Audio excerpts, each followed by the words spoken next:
Hello everyone and welcome to every Mario Kart DS course ranked. Mario Kart DS is a pretty good Mario Kart game. It has a great battle mode, a great mission mode, and a pretty good character roster for its time.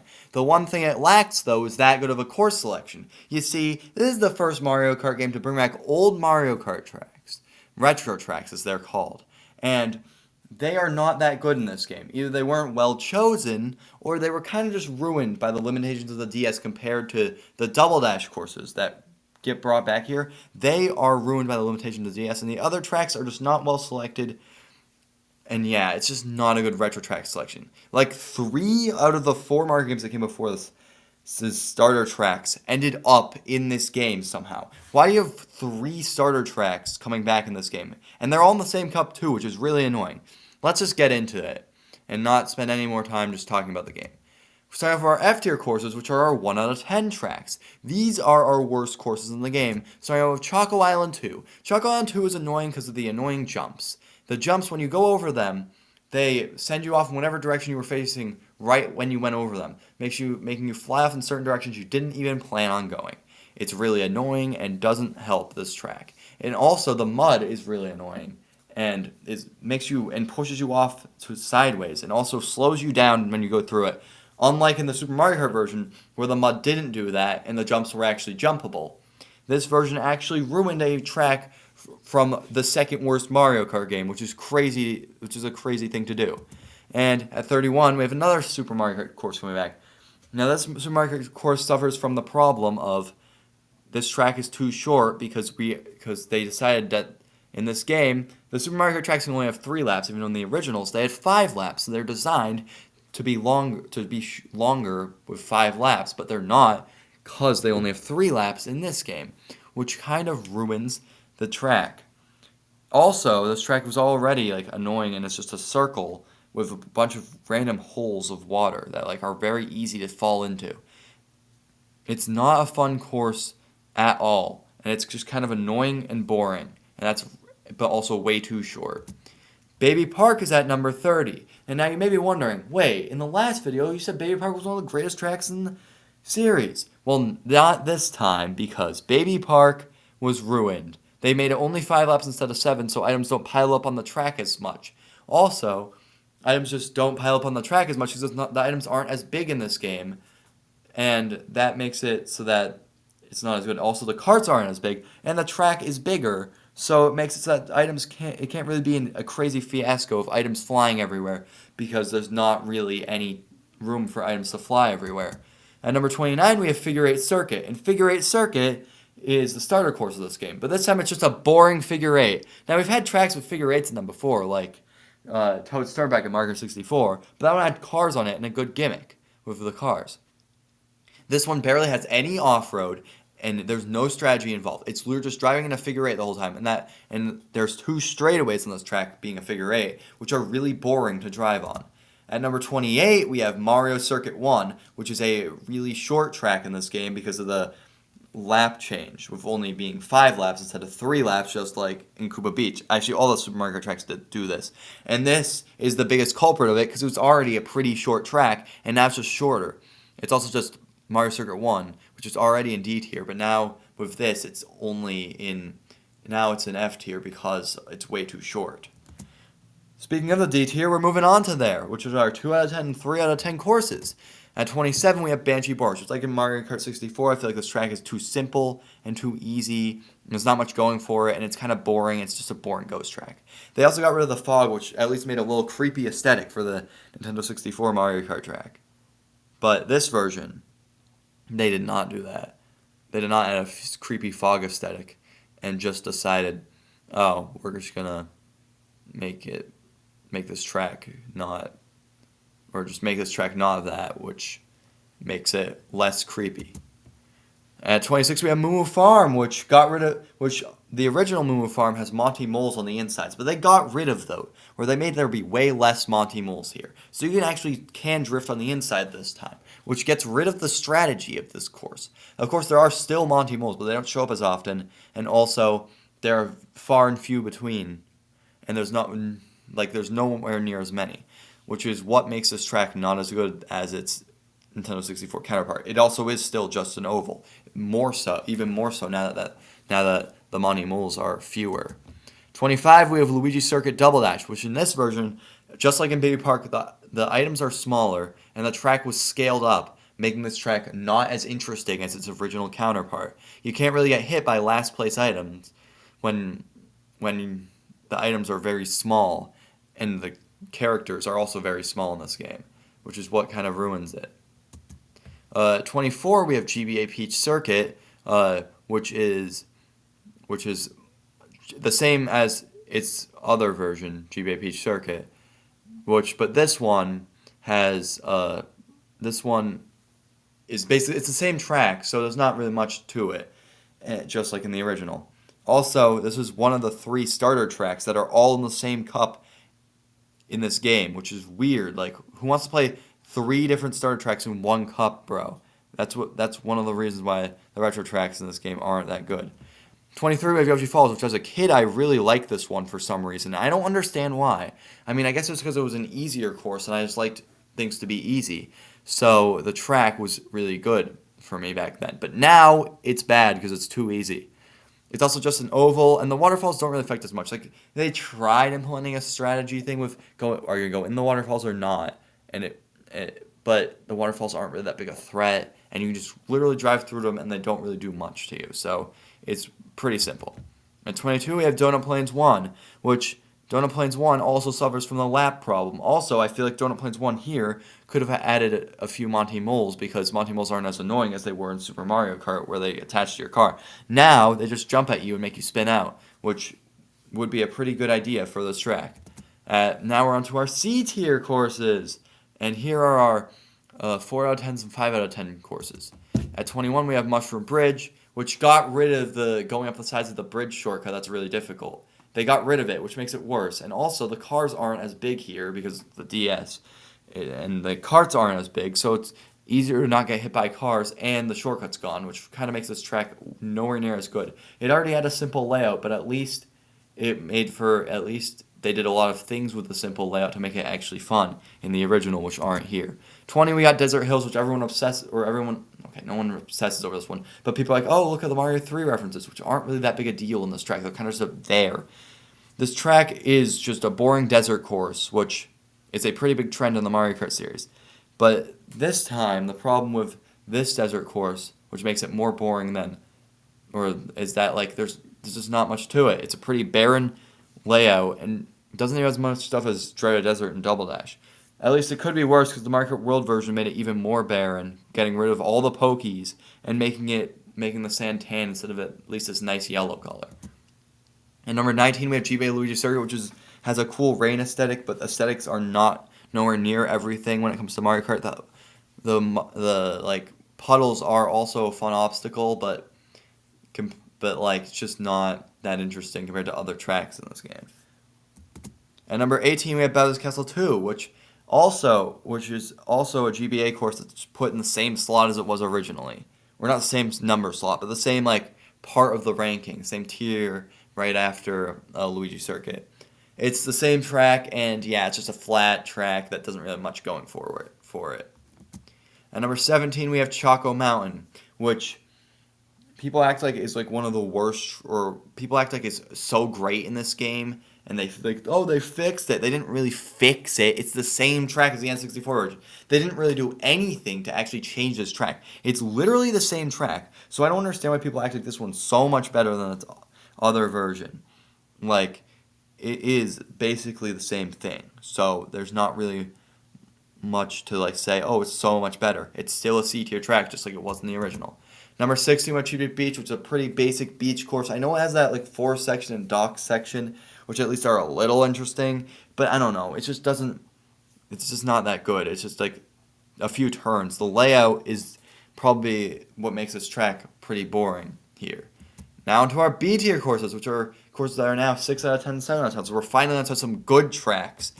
With our first of these being Frappe Snowland from Mario Kart 64. People, again, just like with Choco Island, act like this version is so much better. And I think, again, it's the same track. But people act like the Mario Kart 64 version of this track is terrible when it's not really. It's a pretty fun snow track with with the funny snowman obstacles that like make you like flip over like crazy. This one has less snowmen, but that's not really that big a deal. They're still there, so it's still basically the same track. Number 14, we have Luigi's Mansion, which people act like this track should be like the best course in the game when no, it shouldn't. It doesn't really have that much in it besides the mud tree section and going to the mansion. You barely even go into the mansion. You just leave, which I guess that the mansion is the more boring part, and the tree section at least is more interesting. And I feel like it could have just been Luigi's Haunted Forest with the tree section. But I feel like the mansion kind of makes it a little worse. And I don't know, the layout's pretty simple on this one. I don't understand how people act like it's one of the greatest courses. Probably just because it's a reference to Luigi's Mansion. But a reference isn't going to save you. At 13, we got Mario Circuit. And Mario Circuit is pretty fun this time around. This Mario Circuit is actually a really good Mario Circuit because they decided to add a lot of Goombas and Piranha Plants and a lot of sharp turns to take. This is a pretty interesting Mario Circuit. It's probably because it's in the Star Cup, which it shouldn't be, because no Mario Circuit should ever be in the Star Cup, especially the second to last track in that cup. But it's still a really fun course that I do like. And people complain about how it came back in Mario Kart 8, but I honestly don't care because Edge of Forces is Mario Kart World at least. At 12, we got Yoshi Circuit, and Yoshi Circuit is a very windy course, just like its original counterpart. It definitely is more barren. It doesn't really have much to it. But what do you want from a DS remake of a Double Dash course? It's a handheld console remake of a home console course, so it's definitely not going to be as good. But it's still pretty good, honestly. I'm surprised it didn't do anything crazy to ruin this one.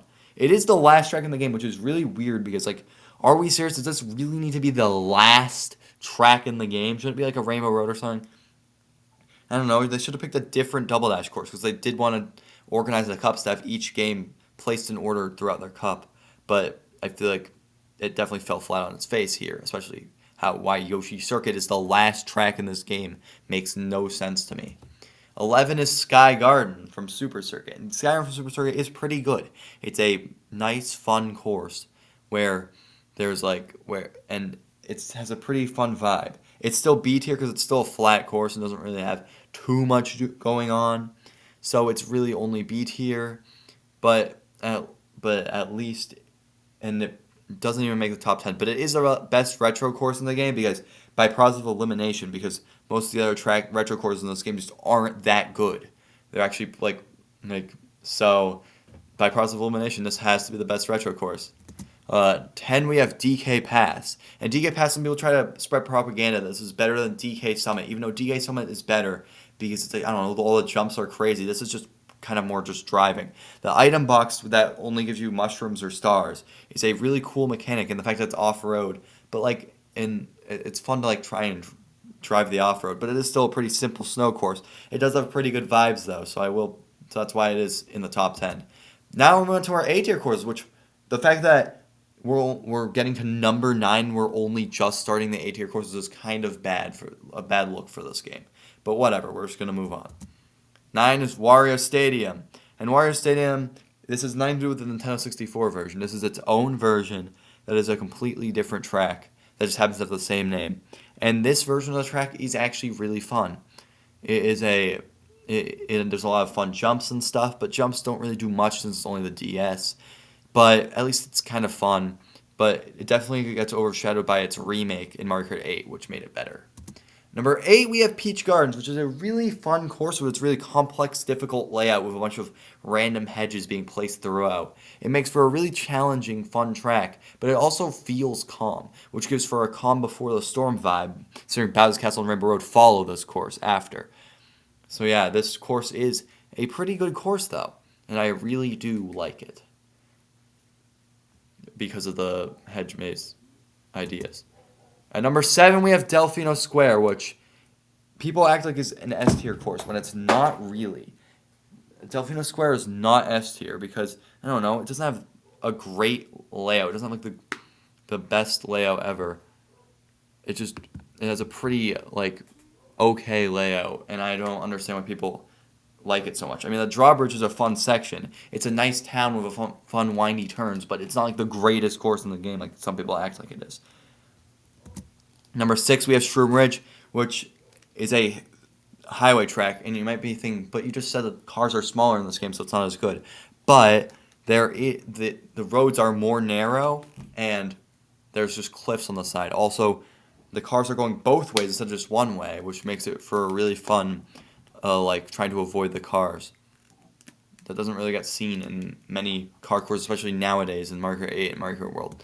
Number 5, we have Rainbow Road, which it's like most Rainbow Roads, it's pretty good. The loop-de-loop mechanic is fun, and that one turn with the boost panels is literally copy and pasted on a double dash, so it has to be good.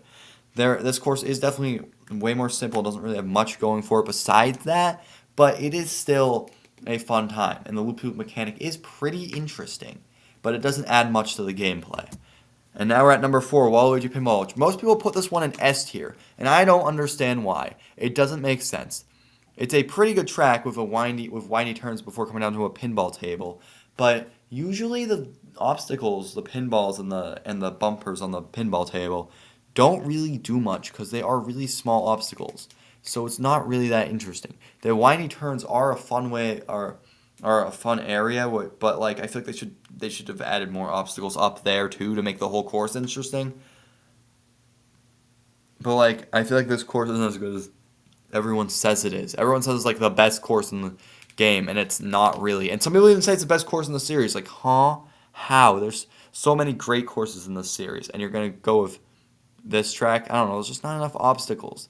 I think there should be more, and that's why it's only at number 4. Now to our S tier courses, which are our 10 out of 10 courses. These ones are like there's only 3 of these, which is crazy for a Mario Kart game this far in the series. Considering that Double Dash had twice as many. But yeah, let's just get into it. Number 3 is Airship Fortress, which is pretty fun. It has a bunch of fun obstacles and a cool layout and a great theming of an airship from Mario, like airships, like Bowser's airship. And but I mean the obstacles are a little small, which is why it isn't the best course in the game. But it's still S tier because it is still a pretty fun course with some pretty good obstacles and pretty fun turns to take. Number 2, we have Tick-Tock Clock, which is a really creative and fun course, using many clock parts as obstacles, like the hands, the pendulums, and even gears. There's also some fun boost panels. I don't know, it's a really fun course that almost is the best course in the game. But this track is definitely overshadowed by its remake, but the original is still good, but the remake is just better. So let's move on to our best course in the game. Bowser's Castle. Now, Bowser's Castle in this game gets a lot of hate because it apparently is said to copy Double Dash Bowser's Castle, but they don't do most mechanics better. And they recycle a few mechanics, but that's just because because of how Double Dash Bowser's Castle was kind of boring. This one has a lot more stuff to it. Like it has a more eerie vibe, like it's Mario Kart 64's Bowser's Castle, while adding a bunch of fun obstacles throughout the series, like that tube at the end that if you fall off, you like have to try and drive. You have to drive back up to the course using an alternate, and you get stuck on an alternative path. I think that's really funny because most tracks will just make Lakitu pick you up from there, but this track's like nope, you have to come back, which is really funny. I also like a lot of the fire bars, and a lot of the obstacles are pretty fun, like the thwomps and stuff. It's a really good course, and it's the best course in the game. And I feel like it's just really good. And that was our Mario Kart DS ranking. The course selection was not that good in this game, and people often talk about it as if it's really good, even though it's not, especially Waluigi Pinball.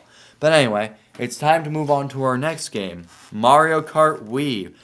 Let's go. We are Mario Kart Wii's say what you want about Mario Kart Wii, but its track selection is amazing.